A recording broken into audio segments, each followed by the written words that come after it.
today we are going to solve conclusively and definitively who is allowed to be on your worship team and who is not allowed to be on your worship team. What are the qualifications of a worship team member? And that can be that can be a musician, singer, a tech, like the whole team. So we're gonna solve that problem once and for all. You can watch this video and you can know without a shadow of a doubt if that person should be on your team or not. I know. I'm not sure why anybody else hasn't created a conclusive, guide for this. Just read the Bible, man.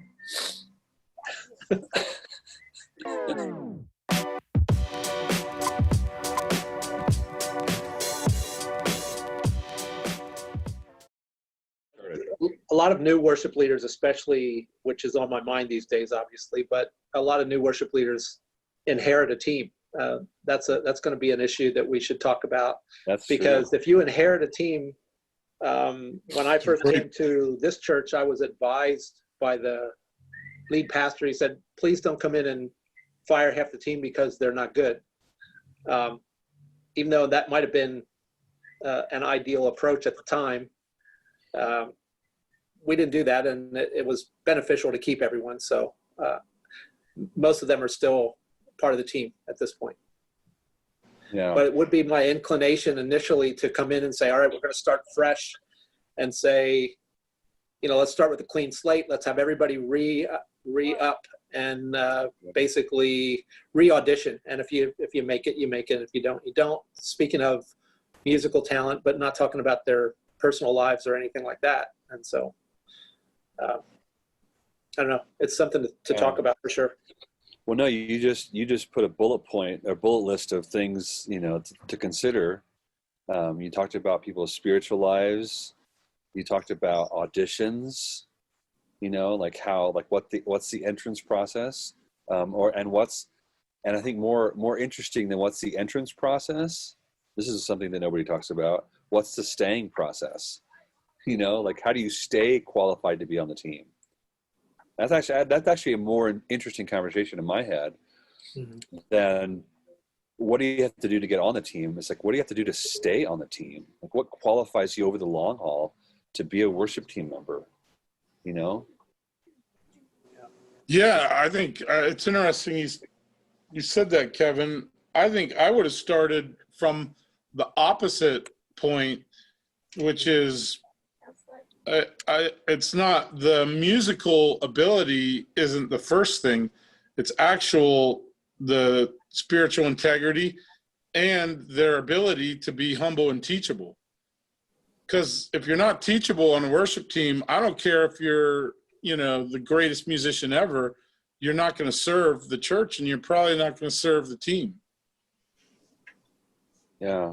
And it's just going to make trouble for anybody who's there.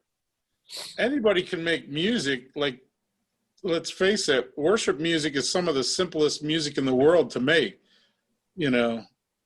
although I love when it's made well. I'm not throwing that out, but I'm saying it's not the first thing. It's a thing. It's just not the thing. Yeah. Well, I think that identifies that a lot of people think weekly, short term, not long term, not annually. Right. And for this week, that hot drummer, man, were you there? Did you see what he did? But like over a year, over 5 years, you don't want that person around you. Like, right. Thinking up your team, I think most dysfunctional teams, that's the problem, is they're saying, we've got this person, they don't get along with anybody, they're not teachable, they have a one-track mind, but they're really good, and we can't say no because we're not allowed to do that because we're the church, so we're kind of stuck with them. I don't know, are we? Or there's nobody else to replace them, Yeah, there's nobody else to replace them, yeah. Yeah, I think that's more the trigger, at least for me, when I go into a new place or if I'm brought in to work with, like Kevin, inheriting a team, that idea of like kind of introducing the concept to people, like we can go without for the benefit of the for the benefit of the health of what's going on. we can totally go without. And I've watched like blank faces like at a conversation like that when they're like, but if you do this, we won't have that. And I'm like, Right. no. And it's much better that we not have this than it is that we have that one nice, like maybe ornament of what we need, but like, you know, hang it on a dead tree branch that just like makes the whole tree look bad. You know what I mean? Like it's a nice thing, and yeah, it's important. And like, I'll go as far as to be like some of the most foundational things. Like I would take a team without a drummer that's more emotionally invested, you know, that has better attitudes and has a better heart than a great sounding team with, and I'm just picking on the drummer because that's what we were using, but I've seen it in all areas. So Yeah. But Yep. So stick here for a second and then just talk about, I mean, Tony, you articulated a couple of really important ones, the humility, like what are then the qualifications from a spiritual and a chemistry, a character, maybe I should say, perspective. Humility is super important. What else? Teachability, you said. Those are the two biggest things. If you have humility and teachability, everything else is icing on the cake. And those you could pull apart, you know, for a number of, you know, a time anyway. You know, because humility, there's true humility and then there's false humility, you know, and everybody's seen both. I've did both in my life. I've done true humility and a bunch of false humility. But if you're teachable, then eventually the false humility kind of rises to the surface and you have to address it. And if you're not prepared to address it, then you're not, I'm not sure if you're really living in faithful Christian community. Which is a whole other thing. I mean, that's a bold statement to make, but I think it's accurate. Like, if you're not willing to recognize that we're all sinners and that we're in the process of being sanctified and being more like Christ, then you're starting from a wrong place and you're not going to get far.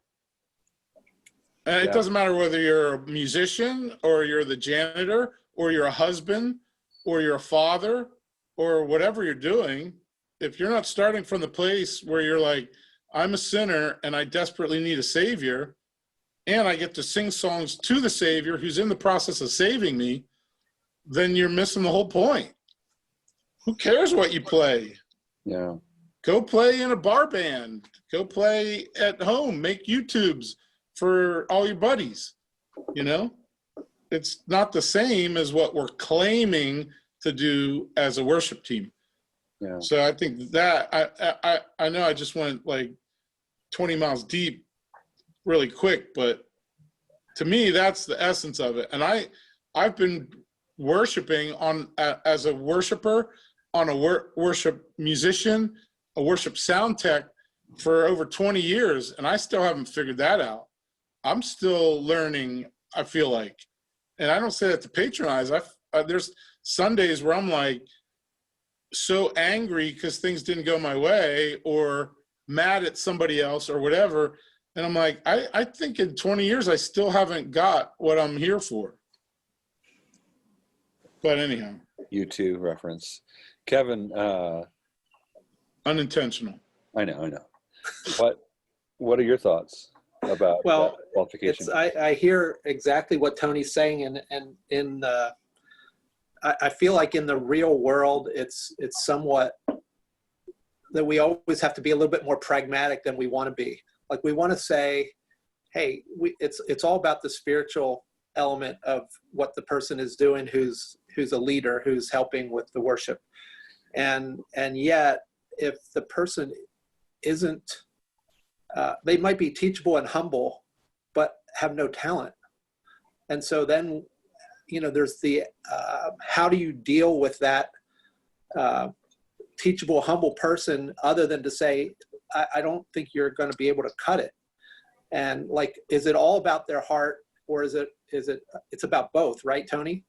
Yeah, it starts at the heart, because if somebody's teachable, then they can learn how to be a better musician and how to interact better musically. Can everybody learn, or are some people unable to learn because they just don't have the ear, or what do you think about that? I think this is just my personal opinion. It's not Yeah. right or wrong. I think everybody can learn if they're teachable. Some will learn more, and some people are really humble and teachable, but don't have the time to invest in getting better at their craft. There's a ceiling to that person. Yeah. They're only going to go so far. But to me, the church is made up of a lot of imperfect people. Like, you don't get to pick the coolest people for your church. It's not the way it works. So in the same way, you don't really get to pick the coolest musicians for your worship team, or it's going to be broken forever. And this is why I submit, this is a bold statement, I submit this is why churches say we only have 3 musicians and that's who we have to deal with. You have like 100 musicians. They sing, they do stuff. Like, you just have to teach them to like play their instruments and give them a forum where you say, we care about music being good. We care about it being beautiful. We care about it being well performed. Who else cares? And there's going to be 20, 30, 40, 10 people that care. And then there's going to be varying levels of people that care. Yeah. And so you just kind of shepherd those people for the rest of your life, because you're going to live with them in eternity. So why not live with them here on earth? You know? And musicians, real musicians, find each other. They gravitate to each other. I've never had a problem finding or relating to musicians. I have a radar because it's what I like. It's natural. It's like, dude, you like guitar? You like, have you ever heard this album? Oh my goodness, that's amazing. I love it. It's like, it's effortless, Now, those people don't always have the time to invest, but there's a lot of musicians in the church that are like, I don't really know if I want to contribute to that team because it's kind of like dysfunctional and I'm not putting my hand up, So I don't know. Jim's like perfect example because he goes into places where they say, we don't have any musicians.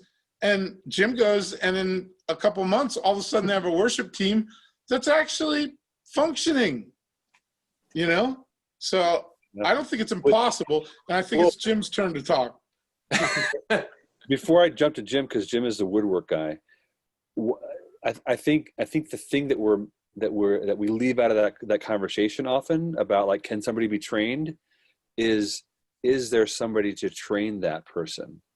Because a lot of worship leaders want to train, have no aptitude, have no ability to actually develop that person. Maybe the person, maybe they can't figure out, and if it's not them, they haven't figured out ways to hook them up with teachers that can teach them what they need to learn. Like that, so I think it's not a one-sided equation. There's got to be somebody there to develop, which is part of why we have that single Sunday mindset, not the long-term development. We're going to live with these people and pastor them forever mindset that Tony talked about. We have the single Sunday. Well, what's our product going to be Sunday? Oh, well, they can't participate because they're no good. And we just don't have time to what it takes to get them where they need to be. James. I feel like I'm doomed to be the eternal moderate because I completely, I live in this Sunday is so important because it's unique, and to a very honest degree, it will never happen again. You will never have this Sunday again, so it's the most important thing. But at the same time of equal importance is this Sunday more important than sustainability and the length and the culture I'm trying to build long-term and the vision like Tony's talking about. So in an effort to bridge the two, I feel like I live as the eternal moderate. Because I understand Kevin's conversation of like, but being pragmatic, like I have a Sunday, like this Sunday's coming up or the end of the month is coming up and I have no musicians scheduled for that last Sunday because I'm trying to fight the heart issues and the this and the that, and I need people to play.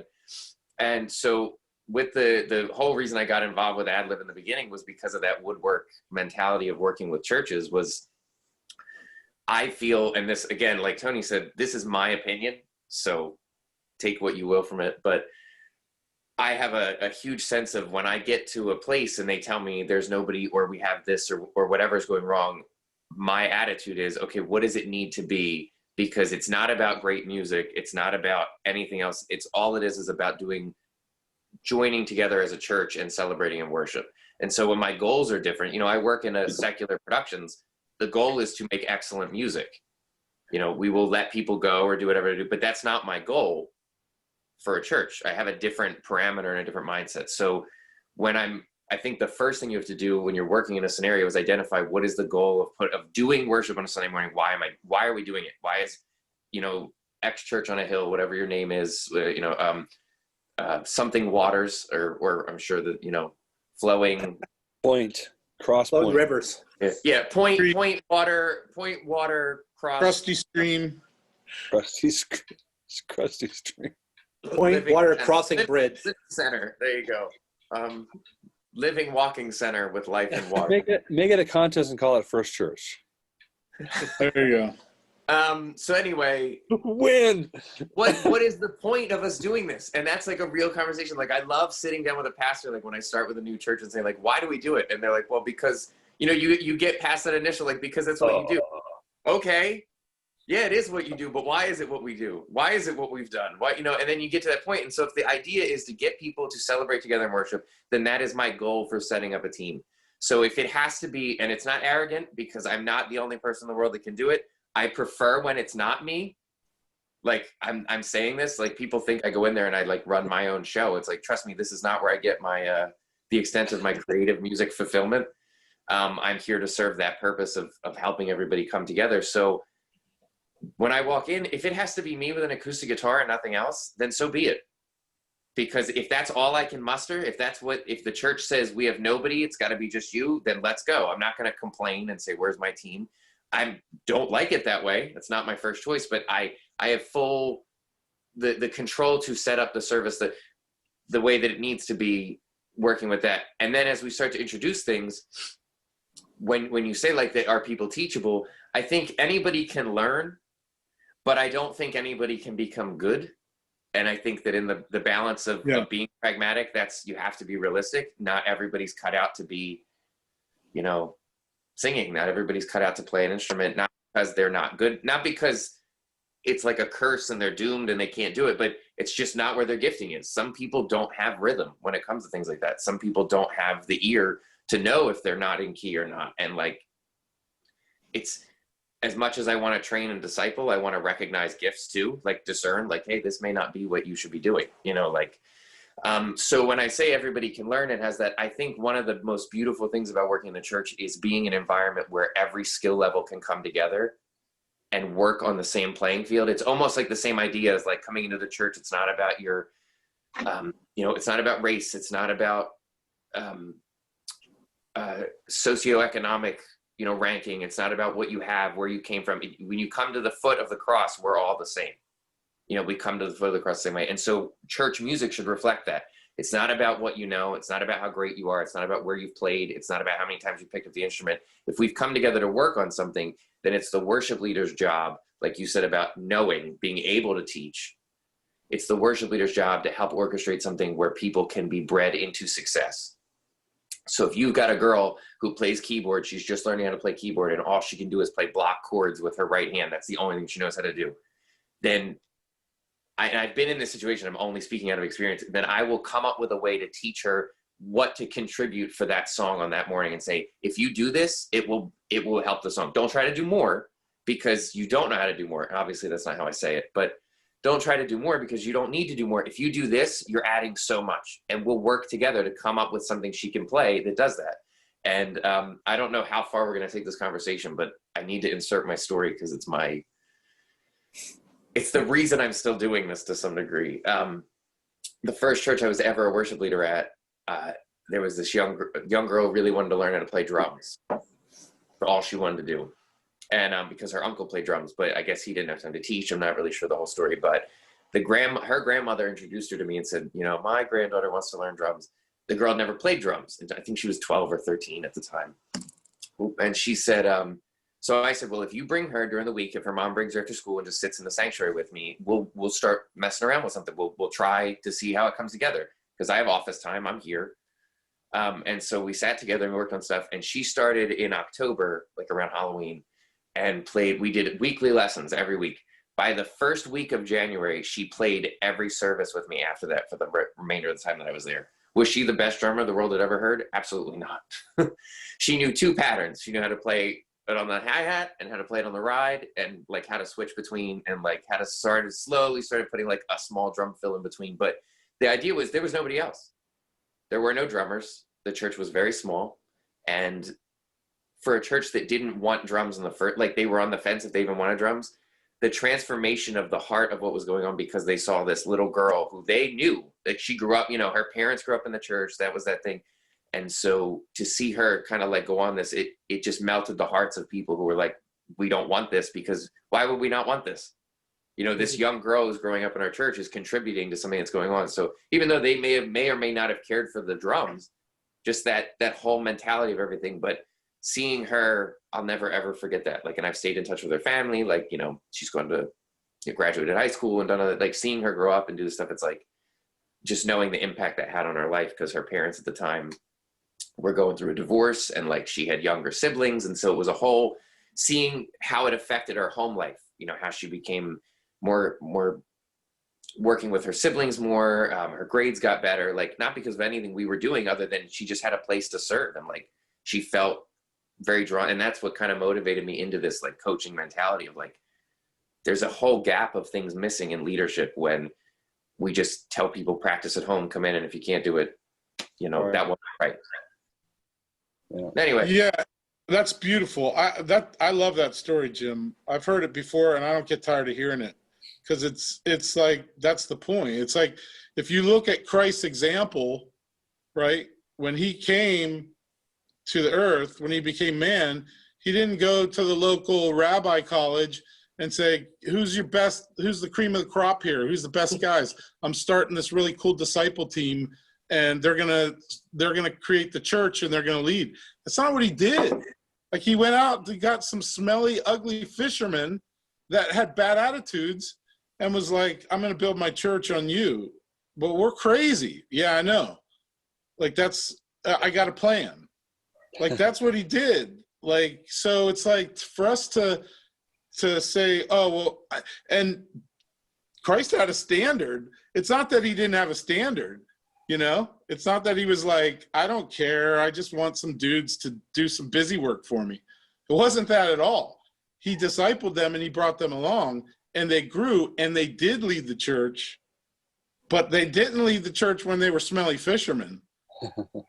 You know, and tax collectors and zealots, and, you know, so it's like, if our church doesn't look like that, I don't know. Maybe our priorities are out of line. It's idealistic maybe, but it's also real life. Like, so like, you got all these worship leaders that are fighting,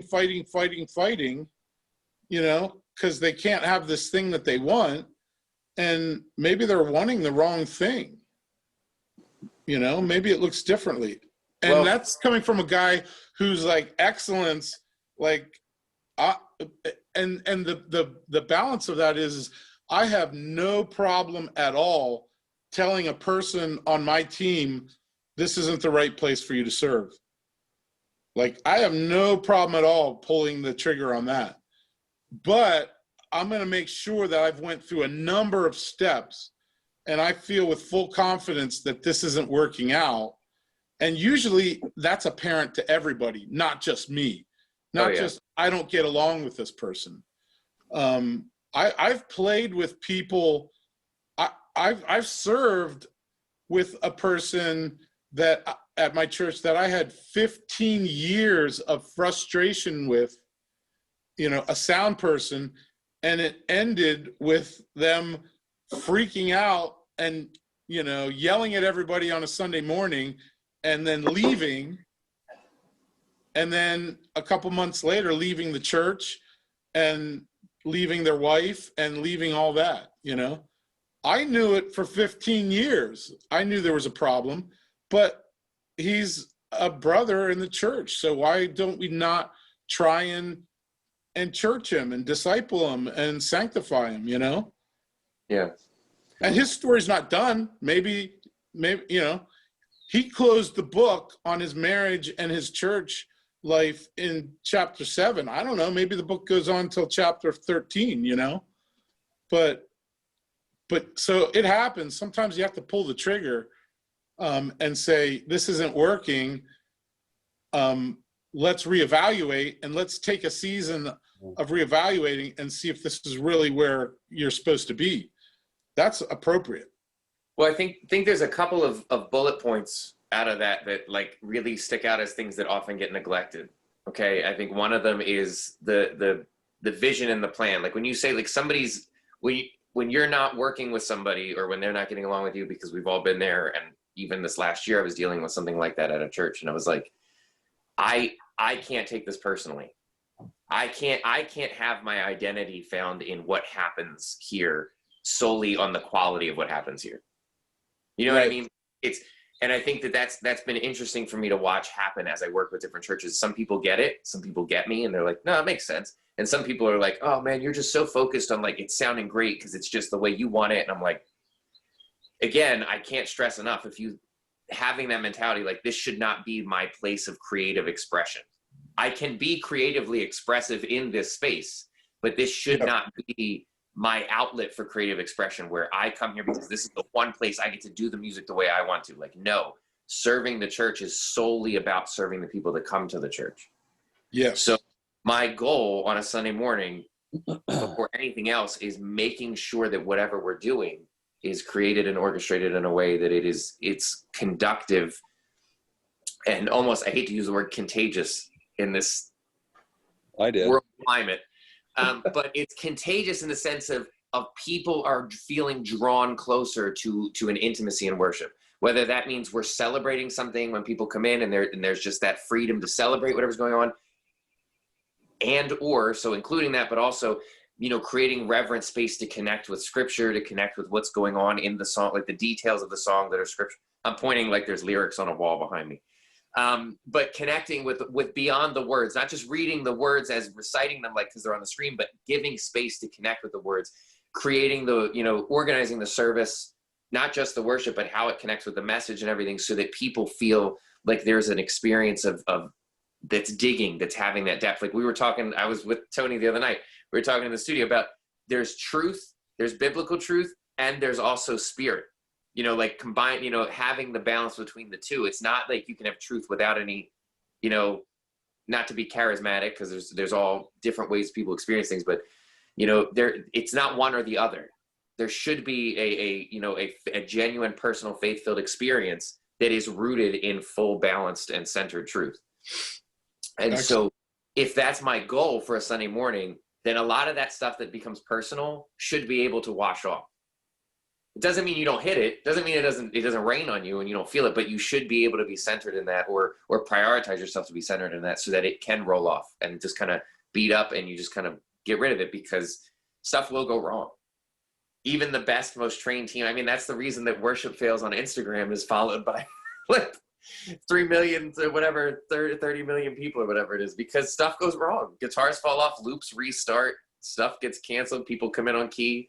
If you're doing a youth camp tour like we were doing and somebody forgets to tell the keyboard player, we switch the key and everyone comes in strong with a nice C major chord and he plays that F sharp we rehearsed earlier, and it's just the worst thing you've ever heard in your life. But stuff will happen no matter how ready you are. And so getting to the point where it's not that the priority is, the goal of the morning is people connecting in worship. The goal is not me being able to express myself creatively. And again, we live in a culture of absolutes, which is completely insane to me, because nothing is an absolute like that. Like you can totally flow between, I can be creative, but I can also, you know, not find my identity in being creative there. So like have something else. If you're a worship leader that doesn't have anything else, have something else. whether it's playing with you, whether it's making YouTube videos with friends, like collaborating on stuff, having worship nights at your house where people can get together and you can do this kind of stuff, being even if you have I'm a big proponent of having teams do worship nights. They're unrelated to the service. If you want to do stuff that's more something different, say, hey, on a Saturday night or for this week's rehearsal, instead of doing rehearsal, we're just going to jam and play together. Because it's time well spent. It's never wasted. If you're doing it to grow closer together, it's not wasted. Yeah. But then the other bullet point that I want to talk about quick, and then I've been blabbing, is how important expectations are, and how important. Oh my gosh, the word has escaped me. What is it called? Like where you set somebody. Potential, how important potential is. Because you can, I don't want to say fool somebody, but just like a good elementary school teacher or a good instrument teacher, if you give people something that they can never hit, not only do you minimize their potential, but you crush their spirit of well, I'm never going to deliver. So when you say to somebody all you have to play is this block chord, and you make a big deal about why it's important, and not just say, well, play these triads in root position because that's all you can do. That's like the flower wilting, all right, if that's all I can do, that's all I'm good enough. Instead of saying hey, when we do this, if you play that and that's where I'm going to back off for the bridge because you're just going to lead it with these black, it's such a total change in what's happening. It's everything, set them up for success. Even if they're doing something so simple, helping somebody understand that what they're doing, it creates in their mind, they need to show up. Hey, if we're going to have a great Sunday, I have to show up because my part's important, even if my part seems insignificant on a grand orchestrated scale. And then slowly, as when you set the potential, you set the bar here and they reach it or surpass it, then you start to bring, you were oh yeah, remember what we did a couple of weeks ago? Can you do that? But can we add a little thing? Oh, I could do that because I did that. I had success. And then all of a sudden you've created this bar, people they're achieving and they're growing, and it doesn't happen in a Sunday. When we're thinking the Kevin timeline, what do I do with this Sunday? That's not how it happens. That Sunday is get excited about the one thing they can do already and make that a big deal. And if they're going to stay on the team, you're creating this culture and this family, then in a few months or in a year or 2 years, you continue to raise the bar, and the potential is limitless when you do it that way. I don't think you hit a wall if you continue to set people up with things that they can achieve. And the missed opportunity is when you kind of look at something and say, oh, that's not what I wanted. And that it's not because they didn't play it right. Because I definitely played with people where I'm can you do a little less? That's not what I want. Do something different. That's fine. But when you say to somebody who's can't do it, the skill set's not there, and it's nah, that's not what I want. That's not right. Forget it. That's just gone. It's just demoralizing. Well, it's. I think what you're articulating is how to give confidence to people, which is what is so necessary for anybody to thrive and to do well. Is they have to believe, and they have to have some wins, as small as they might be. And you mentioned the expectations. I think a lot of times our metrics are both wrong and are uncommunicated. It's like this. If one of the singers, one of the musicians on the stage, if they don't love God, that's not the role for them, right? That's an obvious. But listen, in the back of the room, if you don't love music, you have no business being mixing music. You have no business being the engineer for the morning. If you don't love music, if you don't have this delight in music and aren't curious about it, right? Yeah. But who says that? Who has said? Have I ever seen in my list of qualifications for a sound guy? First thing, must love music. Second thing, must be humble and teachable. Everything else is we can work with. Why isn't it like that? Why isn't it that right. clear? And you guys mentioned this idea of people's capacity, and I think part of the clarity. I think one of my favorite ways of expressing this is, let's say let's say this represents this area here represents the best, the most amazing, the most creative, the most talented, the most skilled, the most godly. Everything is like the best here for like what a person can contribute or can be. And this is like the entry level. This is the low baseline. This is the starting point for where you can be. And it's okay to be wherever, but this is, and maybe I've articulated what some of these skills are really clearly to say, okay, well, if you're able to play to the click, that means you're right here. Okay, you're in. Great, hooray, good for you. Can you improvise and make stuff up and it sounds really good in the moment? And here's maybe you're able to replicate what you wrote on the recording. Like, you can make this really clear. But having a conversation with somebody and saying, listen, we played together one time. I heard you sing one time, whatever. And I'm gonna tell you where I'm assessing where you're at. You're right here. You're barely in. I think you can join our team. But I have a question for you. You see where you are in this range. Are you okay to put in the amount of work that it's going to take to get you to kind of go towards the top of this? Or is it like, man, you're just happy and thrilled to be where you are and you don't even care about it getting any better? Well, this is going to be frustrating for both of us. And so, like, yes, you made the team, but that's not the point, because nobody gets to stay here. None of us get to stay here. We always have to be moving up. Right. And I just feel like we're not, there's this black or white, in or out, which is why I don't like auditions as much as I like evaluations, that even that verbiage, like, let's see where you are and see where you want to go, because we're all moving, and the audition can be this harsh, like you're in or you're out. And that might be the reality. They might be out, and that's okay. But even an evaluation says, well, you scored here. So do you have the desire, the drive to move up? Or is that like, no, I thought I was good enough. Like, well, not really, not for where we're going. So. And that's okay to say. Like, that's the weird thing. Is the problem is that you get the worship leader that just isn't being honest with people. Like, he's saying, oh, everybody's welcome. But in his mind, he's like, not everybody's welcome. I hate it that I have to let this guy on. But so he's already closed the book in his own mind. And he's not creating, like Jim talked about, an environment where people can win and grow. And he knows where they are and where they want to be. Why can't you ask people that? Why can't you assess them? Why can't you say, like Jim, hey, come on over. I have office time. Let's play and see where you're at. What do you like? What kind of music do you listen to? What are you into? Where do you want to go? Do you like rehearsing? Do you hate rehearsing? Hang out with them and see where they're at. Some people say, honestly, I don't have the bandwidth to rehearse. I work 60 hours a week. My wife does this, my kids are in blah, blah, blah.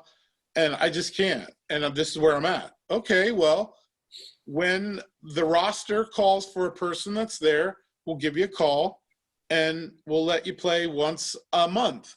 But you're probably not going to play 3 times a month because somebody else has more time to dedicate. I don't think that's wrong. I don't think that makes that person bad.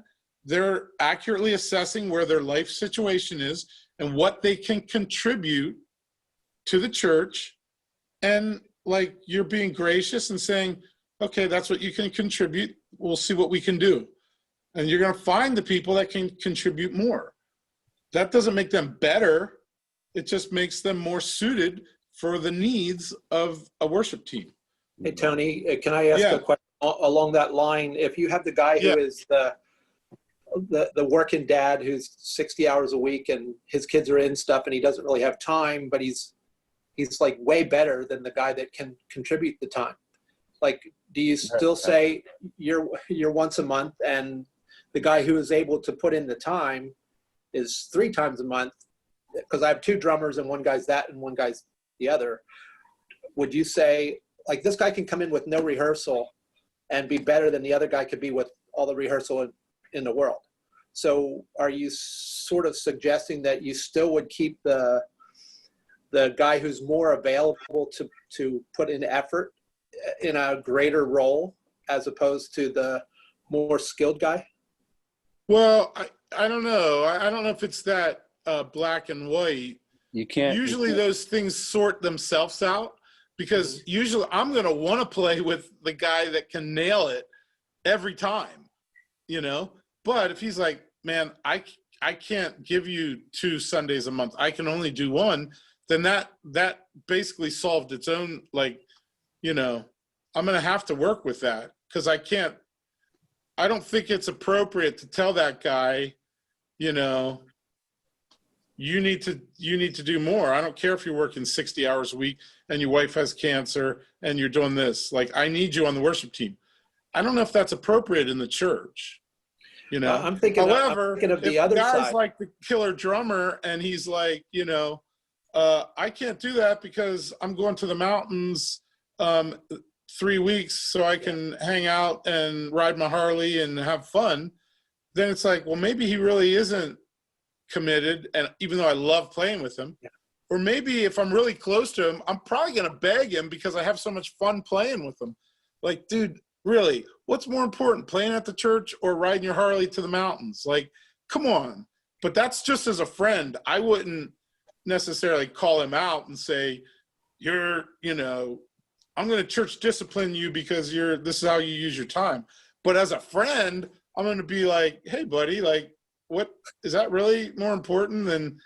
But again, that's all in the weeds. Like, I wouldn't write that on a manual of like, this is what you do. It would just come naturally of living in community with people and knowing where they're at and caring about their lives and just being able to make a wise, humble judgment call on where they're at in their life. Like, yeah, this person's really overextended. It's not appropriate to call them out. Well, I was thinking more of the other side of it, where I wouldn't call him out because he wants to be there Sunday morning. I can't come to rehearsal because my kids have soccer and my kids have, you know, volleyball. And so I really feel my first obligation is to the family. Him coming in Sunday morning for the run through is better than the other guy who can be there at every rehearsal. He wants to be there. He's not saying I'm blowing off Sunday. Like, I hear you. That's would more like real world play, man. games. Better in what sense, Kevin? Wait, can I Better try? in what sense? Yeah, I want to know what Jim wants to say. Well, I first of all, the first thing I want to say is to somebody who's worked in churches with 0 drummers, how dare you? How dare you even complain about having 2 drummers? How many people are going to watch this video and go, 2 drummers? They have 2 drummers? Wait, this is all hypothetical, by the way. I have no drummer right now. I'm just saying.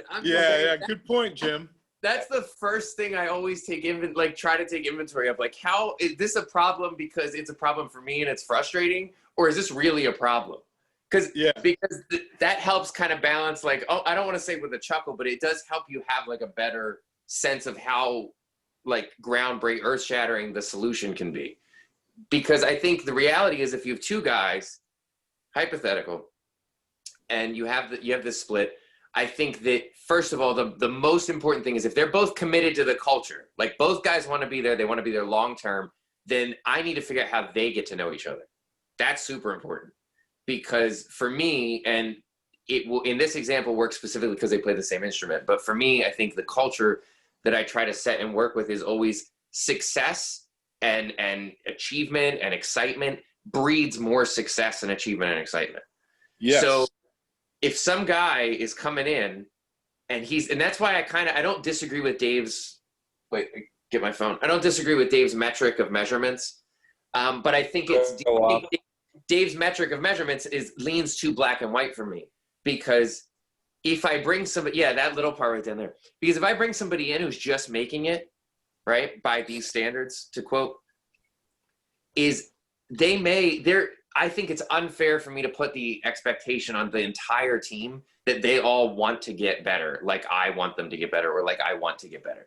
I think True. the reality is if I have a team of 10 people, one of them is me, 2 other people may be more like me with the mentality of it. 3 of them or 4 of them are in the middle that are like, yeah, like we can get better. We're having fun, but we're enjoying this and we're feeling like we're part of something and we love seeing the truth. And then there's probably like a back 3 that are like, I like coming. It's fun. Like I have a nice time. Like I don't think I'm getting much better or worse. Like, but that's not their fault. I'm not mad at them for that. You know what I mean? They're built Right. differently. So if my guy who comes in and plays bass is just like, that's what he does and he likes it and he's fine, I don't want him to feel bad for being himself. You know what I mean? I don't want him to leave rehearsal going, man, like Jim just wants me to like play better and I like don't put any time in. Boo, you know, and then like I'm all about like, again, setting up the atmosphere of like set you up for success. I would rather he come in and catch everybody else. Like 9 people were like hanging on every word and really into it. And he's like, man, you know what? I got to prepare more because that's different. That's internal motivation. So if that guy who can't make rehearsals starts having conversations and they do this stuff and realizes that like, you know what, even though I can swing it on a Sunday and it's great, I really don't know what they planned and I'm throwing some of it off. I need to like figure out a way to do, like, I'm talking long-term. You set up the expectation that he in his own mind develops a sense of importance. Does that make sense? And I know I kind of like, I'm trying to like not elaborate as much as I normally do. So I'm trying to chunk it. Essentially, if the other guy is doing it and he's more, maybe he's not playing as well, but he's in tune with like maybe like stops or transitions or things that we practiced on Thursday, that the guy who comes in and wings it is like, plays great for the song, but like does not play great with the team because he's having to like improv a lot of stuff because he's not practiced it.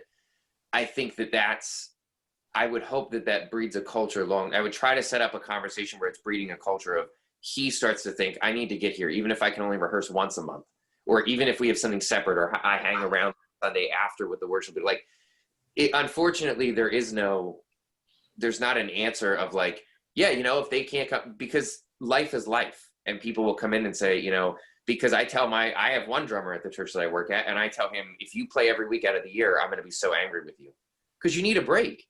Right. And he has a house in the mountains. So when you use that like thing, I think of that. I'm like, And it's not wrong to have a house in the mountains. By the way. Go to the mountains and work on your head. He comes to me with like almost like he feels so bad about it. Like you can see it on his face. And I know he's about to tell me he's going to miss like the 3rd week of next month. And I'm like, why are you still asking me? Like, go. If we play with no drummer for the health of my team, that's a great Sunday to me. I'm happy to do a stripped down acoustic Sunday. And I'm happy to say to anybody who comes up to me, you know, oh, where was the drummer? Like, I'm like, he's taking a break because we love him and we want him to do well. Do you know what I mean? So like the idea, like if people continue to blow stuff off because they have other priorities, then that's their priority. But when people come to me and say like, look, I've been playing for like 10 weeks in a row, you know, I want to go to my kid's soccer game. I'm like, why are you asking me? You should just be telling me I'm going to my kid's soccer game. Like, done and done. You know what I mean? So I know that doesn't really help, but I feel like if you create a culture where like people are allowed to be real people with real lives, with real problems, and you set up that mentality, I hope that it breeds a culture of the desire to get better. Instead of me making them feel like they need to get better, I want to set them up for success. So if my guy's coming in no rehearsal, then I want to make it as easy as I can for him to come in. Yeah. You know, if letting him come in, then I have 2 ways of doing it, which is going to sound weird, but like, because you got to think about what you model, right? If I let this guy come in with no rehearsal and I complain the whole time about him, or like it's frustrating, that I'm communicating to everybody else that I'm really unhappy that this guy didn't, you know what I mean? But if I come in and I'm like, hey man, you weren't at rehearsal, so we have to redo this or try to do it this way so it's easier, then I'm setting a public model of like, look, I'm going to work with you. Whatever the need is for the Sunday, it doesn't matter. We're here now. It doesn't matter what could have been. We're here now. It's got to be better. Like it's got to be what's best for the morning. Well, and you know, Kevin, I don't know in what sense it's better. You know, there's some musical things that are probably better, that sound better. There's a better groove, but is the relationship better? Is the comfort level of the whole band better? And maybe it is, but maybe it's not. Right. And I feel like it's really hard to give a good answer to a bad question.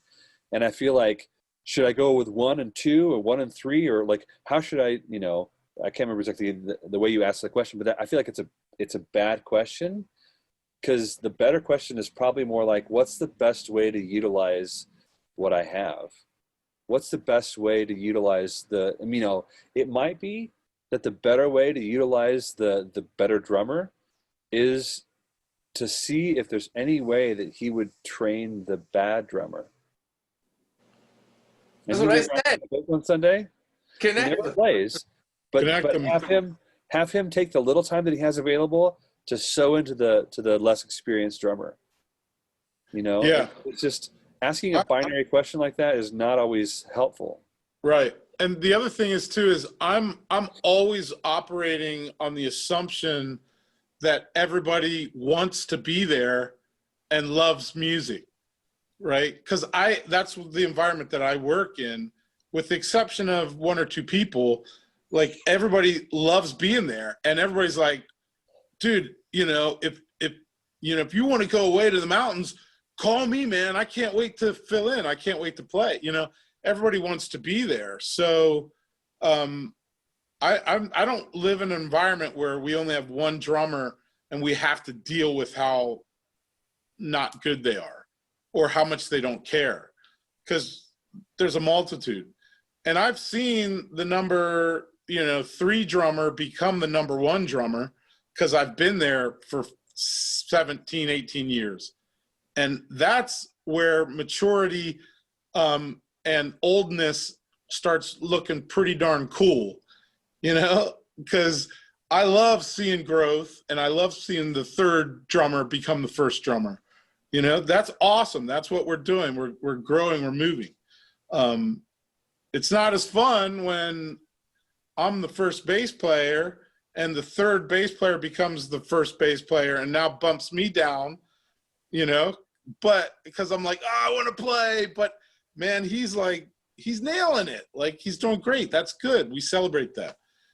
So that it falls apart for me when you get into these scenarios where, you don't have enough people and there's only one drummer and this and that. Because I don't, or you get in an environment where people just really don't want to be there and they hate coming to practice and they hate, doing that. I don't know how to deal with those people because I'm not like them. I'm like, are you kidding me? You don't want to be here? This is the greatest thing, Yeah. I'm there early. If I'm scheduled, I'm there early. I can't wait to do it, man. I wake up early to go play music.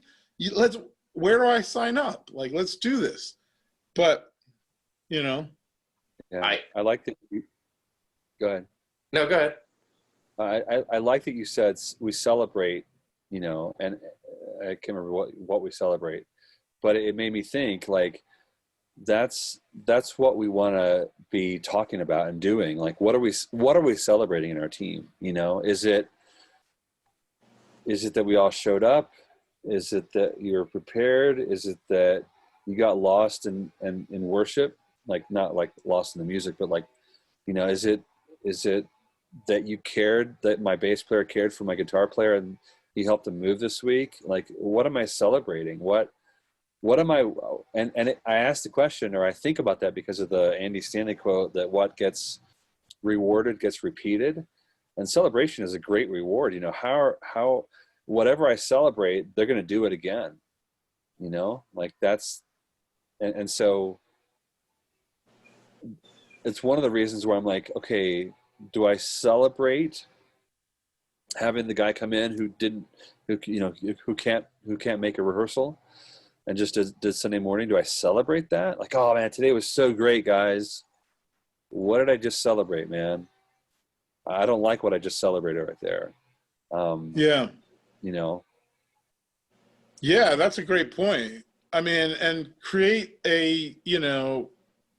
give honor where honor's due, create a culture of honor where, like, Jim's drummer that's going to the mountains, who's been playing the last 10 weeks, like, get him a $20 Sheets card and say, man, here's the gas money, man. Thanks for serving. Like, I love it that you're like, honor that. This guy is serving like a hero and he's going to take a break and we're going to miss him, but man, here's $20 to help you. Like, it's such a little thing, but that creates an environment where people want to serve, they want to give, they want to be a part of, because you're living in community and you're not being a jerk to people. You know, like I think a lot of worship leaders could learn from that. Stop being a jerk to people because of your agenda that's based on your fear of needing to look awesome to everybody or have some level of success.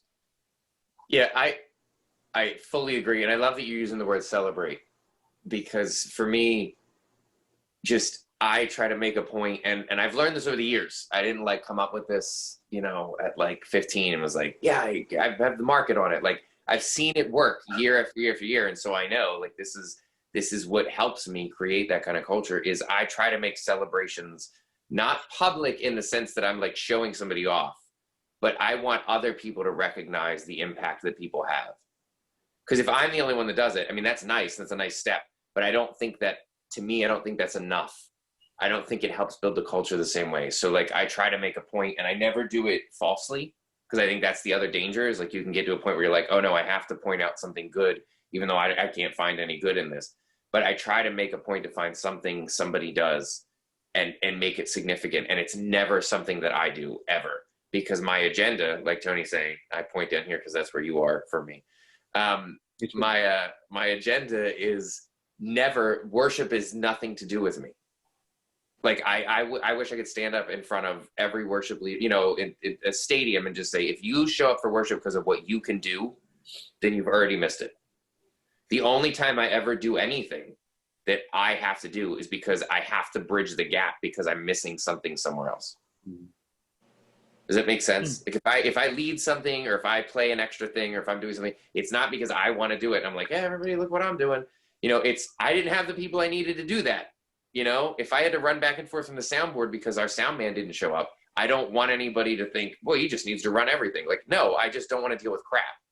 So he's not coming anymore, but we still have to do this, you know? And the moment I can put somebody in that position, trust me, I'd rather not jog from the back of the room to the front to have to run a Sunday, but celebrate stuff so people can see that other stuff. So like when somebody plays something in a song, you just go at the end of the song in rehearsals, like, hey man, what Austin was playing on the bass, like, did everybody feel that? Like, did you guys feel what happened? Like how that cuts it, like making a point to make something, because the impact that somebody has is the most important thing, in my opinion, for helping them recognize how important it is that they show up mentally, emotionally, physically when they get there, what they're doing in a week to be ready to show up, like whatever they're doing, the impact that when they realize how important it is that they play that bass line, or that they do whatever it's like, because people don't get that. People look at a sheet, and I'm tangenting here, but people look at a sheet of chord, you know, a chord chart, and they just go, I'll just play what's here. Like, you missed the whole thing. Like, you need to figure out what this is telling you to do so that you can have the impact that you need to have. Yeah.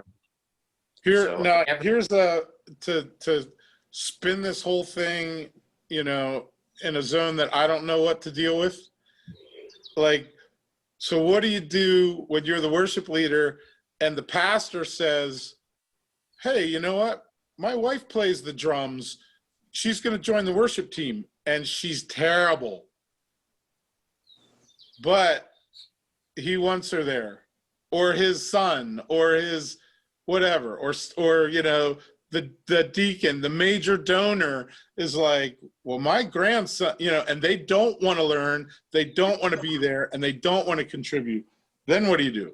Oh, no, that's an easy one. You fill out one of those little, you type up a page, and I think it lets them know that in 2 weeks you won't be there anymore. This is something that the U.S. doesn't get right now, in my opinion, and that is that everybody is equal under the law. So we have rules, we have standards, we have ways of doing things that we have agreed to, and I'm overjoyed to have them go through the same system. Oh, they just, you know, they're nobody else. They're nobody special in that regard. They don't get an exemption just because they are XYZ. It's like at my church, the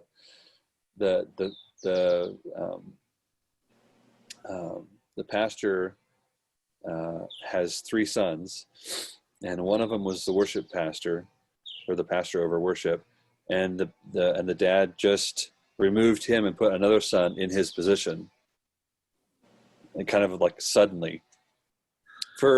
He had his reasons, and they're fine, whatever. There's nothing bad happened or anything like that, but it's just like, I was like, wow, that's some curious, like, what's that Thanksgiving? They don't have Thanksgiving here, but what's that Thanksgiving dinner like, you know? Anyway. Yeah, right. I think it has more to do with, and I don't know if Kevin has anything to say to this too. I don't want to talk over him, but I think it is more, again, we kind of said like ask a bad question, get a bad, like there's way too many factors. Yeah. Wrong? One of them is like, how long have I been at the church? As far as like, not saying I need to bow down to authority in that case, but like, do I have the rapport with this person to have a frank conversation? Or am I like brand new and the guy's like trying to use me being new to get his agenda across, because I don't want to start trouble where there isn't. That doesn't mean I want to bend over and let it happen, but that it will significantly impact the way I approach the situation if I'm brand new. Yeah. If I've been there for 5 years and the pastor and I know each other and I'm like, look, man, you know, and I just like take an example of something that like, maybe, I don't know, maybe we've had a missionary who's like a bad public speaker come by once, and it's a disaster, and it's like a funny joke we have between us or whatever. And I'm like, look, would you let that guy come be the pastor?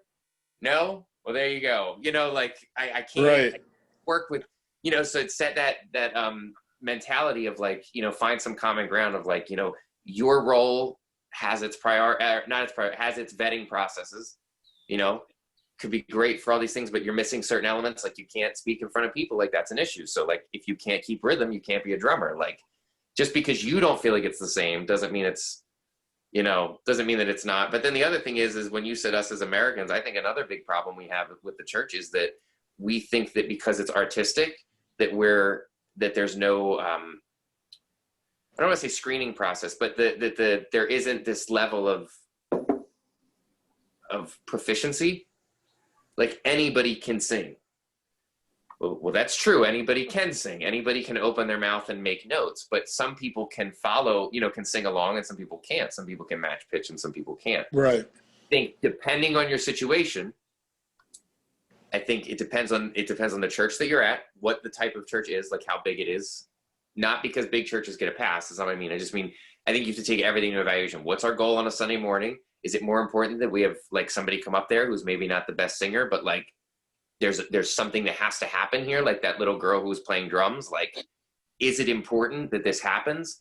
And I try not to be too specific, but like, I have a girl on my worship team right now, I mean, once we start meeting in person again, who is she's developmentally disabled. She's a beautiful, beautiful person, beautiful heart. Her just love for worship is insanely high.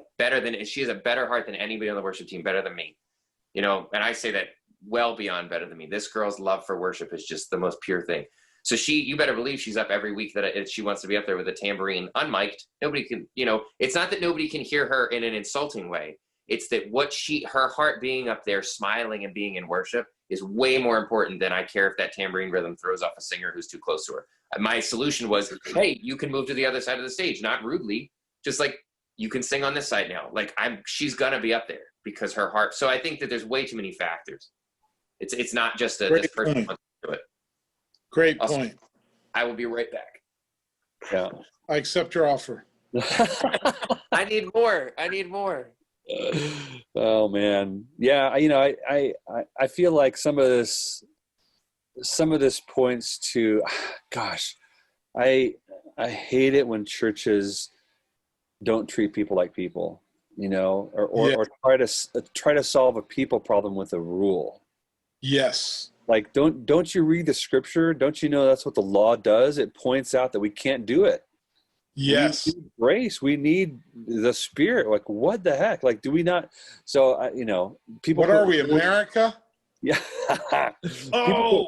People put rules in place to try to deal with or try to avoid the pain of discipling somebody. Yes. The whole point of the church, like, we're a disciple-making machine, please. Like, and that's that goes both in the sense of like putting blanket rules in place to address a certain problem, and it also goes in the sense of like what we're saying is that, well, it's not so black and white.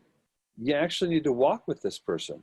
You actually need to Yes. consider where they are, consider what their family life is like, consider, you know, like not everybody is the same. And that doesn't mean you can't have standards, but you can't expect everybody to meet the same requirements all the time. Like we're not robots. Yeah, you're so right, Dave. I think one of my concerns is that the modern church trumpets the fact that they are handling life more like a corporation and not a community. And I think that's where it falls apart.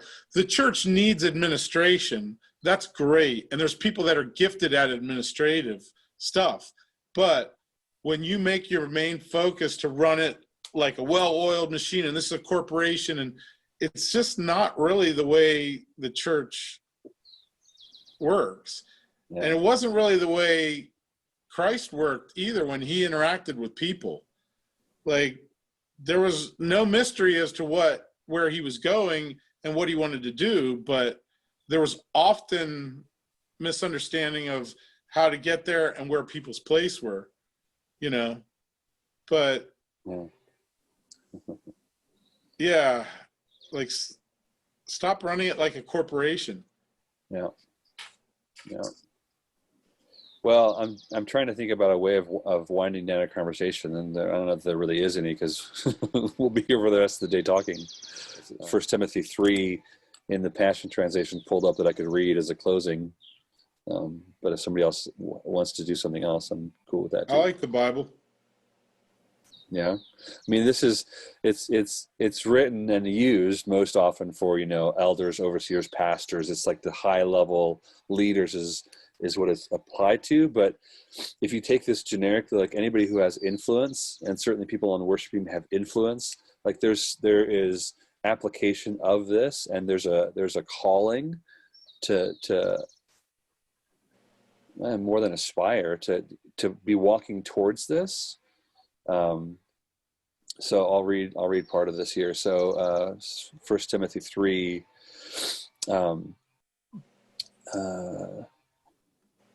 So an elder needs to be one who is without blame before others. He should be one whose heart is for his wife alone and not another woman. He should be recognized as one who is sensible, well-behaved, living a disciplined life. He should be a spiritual shepherd who has the gift of teaching, is known for his hospitality. He cannot be a drunkard or someone who lashes out at others or who is argumentative, even on Facebook. It didn't say that, so we're clear. Or someone who simply craves more money, but instead is recognized by his gentleness.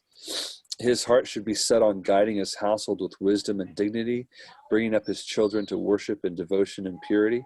If he's unable to properly lead his own household, well, how could he properly lead God's household? He should not be a new disciple who would be vulnerable to living in the clouds of conceit and fall into pride, making him easy prey for Satan. He should be respected by those who are unbelievers, having a beautiful testimony among them so that he will not fall into the traps of Satan and be disgraced. Wow. That's powerful. I like that first articulation of it. I haven't read that before. Let's let that be the last word, man. Yeah.